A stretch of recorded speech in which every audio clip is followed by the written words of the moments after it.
பிரியமான சகோதர சகோதரிகளே, அன்றாட உணவு நிகழ்ச்சியிலே உங்கள் அனைவரையும் சந்திப்பதிலே பெருமகிழ்ச்சி அடைகிறேன்.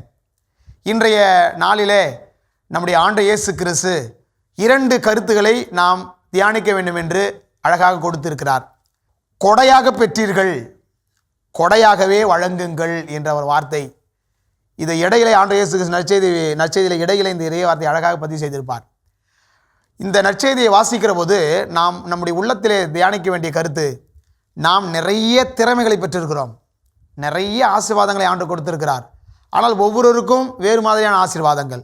நாம் ஆவியானுடைய கொடைகள் எல்லோருக்கும் எல்லா கொடைகளும் கொடுக்கப்படவில்லை. ஒருவர் மறைவுரை கொடுக்கிற திறமை, ஒருவர் பேசுகிற திறமை, ஒருவர் பாடுகிற திறமை, இப்படியாக ஆவியானுடைய கொடைகள் நிறைய கொடுக்கப்பட்டிருக்கிறது. ஆனால் அந்த கொடைகளை நாம் எதற்காக பயன்படுத்துகிறோம் என்பதுதான் மிகப்பெரிய கேள்விக்குறியாக இருக்கிறது. ஒரு சில நபர்கள் ஆலயத்திற்கு திருப்பலிக்கு வருவது, ஆண்டவருடைய நன்மை வாங்குவது, இப்படியாக ஒரு வாழ்வு முறை ஒரு கடமைக்காக செய்வது போலவே இருக்கிறது. ஆனால் நமக்கு கொடுக்கப்பட்ட தாளந்து ஓமையில் வாசிக்கிறோம், நமக்கு கொடுக்கப்பட்ட தாளந்தை நாம் பயன்படுத்தினால்தான், அதுவும் நல்லதுக்காக பயன்படுத்தினால்தான் ஆண்டவர் பாராட்டுகிறார். 5 தாளந்து பெற்றவன் மேலும் 5 சம்பாதிக்கிறான், 3 கொடுத்த வேண்டும் இன்னும் மேலும் 3 சம்பாதிக்கிறான். 1 கொடுத்தவன் அப்படியாக வைத்திருக்கிறான், அவன் அதை வைத்து கொண்டு தவறும் செய்யவில்லை, வேறு ஏதாவது காரியங்களும் செய்யவில்லை, அப்படியாகவே அந்த கொடையை வைத்து கொண்டிருக்கிறான். ஆனால் ஆண்டு இயேசு கிறிஸ்து அழுகையும் அங்கலாய்ப்பும் இருக்கிற இடத்திலே தள்ளுகிறார். ஆக இந்த நற்செய்தியிலே நாம் பார்க்கிறோம், கொடையாகவே பெற்றிருக்கிறோம். ஆண்டு இயேசு கிறிஸ்து வாரி கொடுத்திருக்கிறார். ஆண்டு இயேசு கிறிஸ்து நமக்கு அவருடைய அருளை வல்லமையோடு கொடுத்திருக்கிறார். ஆனால் அந்த கொடையை நாம் பல நேரங்களில் நமக்கு ஆதாயமாக்கிக் கொள்ள என்ன செய்யலாம் என்று நாம் பார்க்கிறோம். இன்றைய நற்செய்தியிலே பார்க்கிறோம், இயேசு கிறிஸ்து தன்னுடைய திருத்தூதரை அனுப்புகிறார், நற்செய்தியை பறைசாற்ற அனுப்புகிறார். அங்கே சென்று எல்லோரிடம் நற்செய்தியை பறைசாற்றுங்கள், உங்களுக்கு என்னென்ன செய்ய வேண்டும் என்பதையும் ஆண்டு இயேசு கிறிஸ்து பதிவு செய்து அனுப்புகிறார்.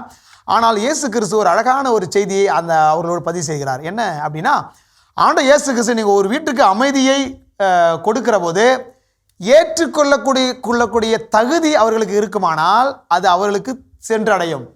ஏற்றுக்கொள்ளக்கூடிய தகுதி இல்லை என்றால் நீங்கள் கொடுத்த அமைதி உங்களுக்கே கிடைக்கும். அதுதான் இயேசு கிறிஸ்து அழகாக சொல்கிறார், வாழ்வது நீ வாழ்த்து கூறுங்கள், தகுதி உடையவர்கள் அங்கு இருந்தால் அவர்களுக்கு சென்றடையட்டும், தகுதியற்றவர்கள் அங்கு இருப்பார்கள் ஆனால் உங்களிடையே அது திரும்பும் என்று அழகான ஒரு வார்த்தை.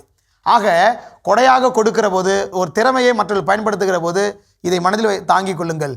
நாம் அந்த கொடையை பயன்படுத்துகிற போது ஒருவர் மனம் மாறுகிறார்கள், இல்லை என்றால் அந்த கொடையை கொடுக்கிற நமக்கு ஆசீர்வாதம் இன்னும் அதிகமாகி கொண்டே செல்கிறது என்று நாம் புரிந்து கொள்ள வேண்டும். ஆக இன்றைய நாளிலே நாம் சிந்தித்து பார்ப்போம், தியானித்து பார்ப்போம். நாம் கொடுப்பது ஒருபோதும் வீணாக போகாது.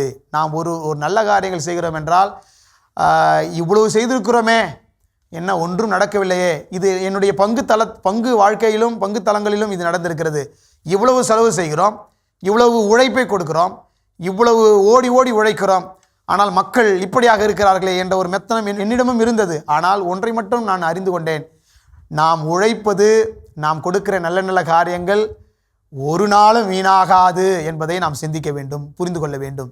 ஆக ஆண்டவர் சொல்வது போல, கொடையாக நிறைய கொடுத்திருக்கிறேன், அதை நீ கொடையாகவே செய்யுங்கள், மன ஆசையோடு செய்யுங்கள், வாஞ்சையோடு செய்யுங்கள், உற்சாகத்தோடு செய்யுங்கள்.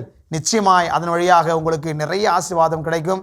அது எப்பொழுது கிடைக்கும் என்றால், இறைவன் நினைக்கிற போது நிச்சயமாய் நாம் கிடைக்கும். ஆகவே தொடர்ந்து கொண்டே செல்வோம், கொடையை நிறைய பயன்படுத்துவோம், சோர்ந்து போக வேண்டாம், ஓடிக்கொண்டே இருப்போம், இறைவன் நமக்கு துணையாக இருப்பார். இந்த மனநிலையோடு இன்றைய நாளிலே நீங்கள் ஜெபியுங்கள், சிந்தியுங்கள். இறைவன் உங்களுக்கு கொடுத்திருக்கிற கொடையை பயன்படுத்துங்கள். இறைவன் உங்களுக்கு தாராளமாய் ஆசீர்வாதங்களை வாரி கொடுப்பார், அமிக்கு குளிக்கும் மடியில் சரிந்து விழும்படியாக கொடுப்பார். இந்த சிந்தனையோடு ஜெபியுங்கள், இறைவன் உங்களை ஆசீர்வதிப்பாராக. இயேசுவுக்கே புகழ், இயேசுவுக்கே நன்றி, மரியே வாழ்க.